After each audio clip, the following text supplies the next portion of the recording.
Why do we end up cleaning our room when we're supposed to study for a test? The psychology of self-handicapping. Have you ever found yourself suddenly cleaning your room or getting absorbed in trivial matters when you're supposed to be studying for a test? This may be due to a phenomenon called self-handicapping. Self-handicapping is when we intentionally create obstacles for ourselves so that we have an excuse prepared if we fail to achieve our goals. While it may protect our self-esteem, it can also hinder our progress towards goal achievement. In this video, we'll explore the concept of self-handicapping. 1. The psychology behind self-handicapping. First, we'll explain what self-handicapping is and its concept. Self-handicapping is the act of deliberately lowering one's performance so that if one fails, they have an excuse.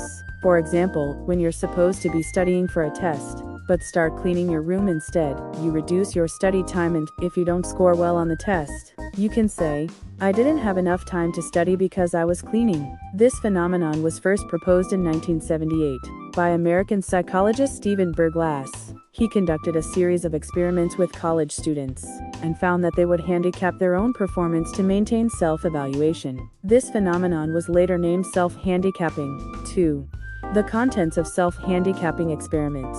The self-handicapping phenomenon proposed by Stephen Berglass and Edward E. Jones in 1978 consisted of the following experiments, divided into 2 parts. Experiment 1. Participants were told before taking an intelligence test, "If you succeed in this test, it will prove that you are very intelligent." They were then given the option to choose between 2 different pills.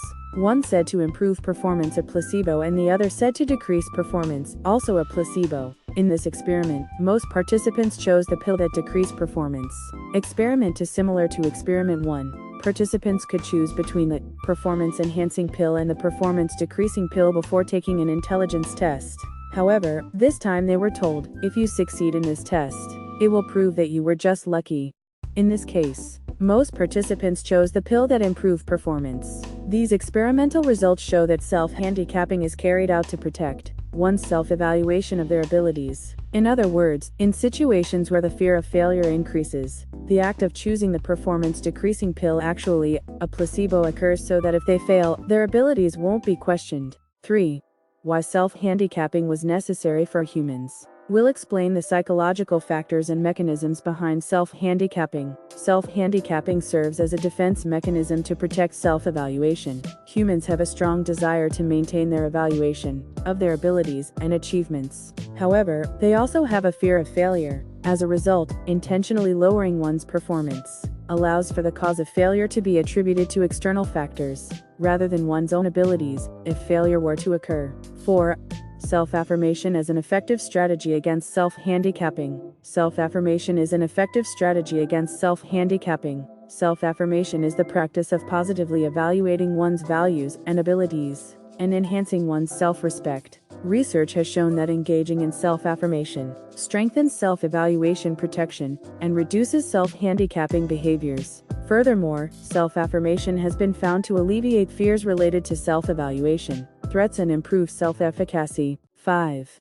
How to practice self-affirmation. To effectively practice self-affirmation, follow these steps. 5.1. Clearly recognize your values and abilities. First, make a list of the values you hold dear and the abilities you possess. For example, honesty, communication skills, or creativity. 5.2. Recall specific experiences and achievements. Next, remember how these values and abilities have helped you in your life. By recalling specific experiences and achievements, it is important to look back on successful experiences and moments when you felt a sense of accomplishment. 5.3.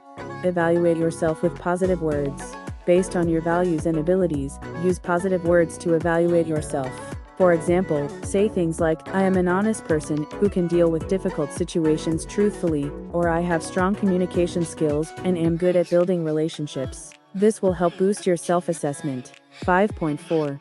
Perform self-affirmation regularly. To maximize the effects of self-affirmation, practice it regularly. Incorporating it into your daily routine will help maintain and improve your self-respect. By following these steps and practicing self-affirmation, you can strengthen self-evaluation protection and expect a decrease in self-handicapping behaviors. Additionally, by improving self-efficacy, you can reduce fears related to self-evaluation threats and confidently tackle your goals. In conclusion, self-handicapping refers to intentionally handicapping one's performance to avoid anxiety about one's abilities and threats to self-evaluation. This allows individuals to protect their self-evaluation by attributing any failure to the handicap, rather than their abilities or efforts. An effective strategy against self-handicapping is to practice self-affirmation. Self-affirmation is a method of positively evaluating one's values and abilities, and enhancing self-respect. This helps alleviate fears related to self-evaluation threats,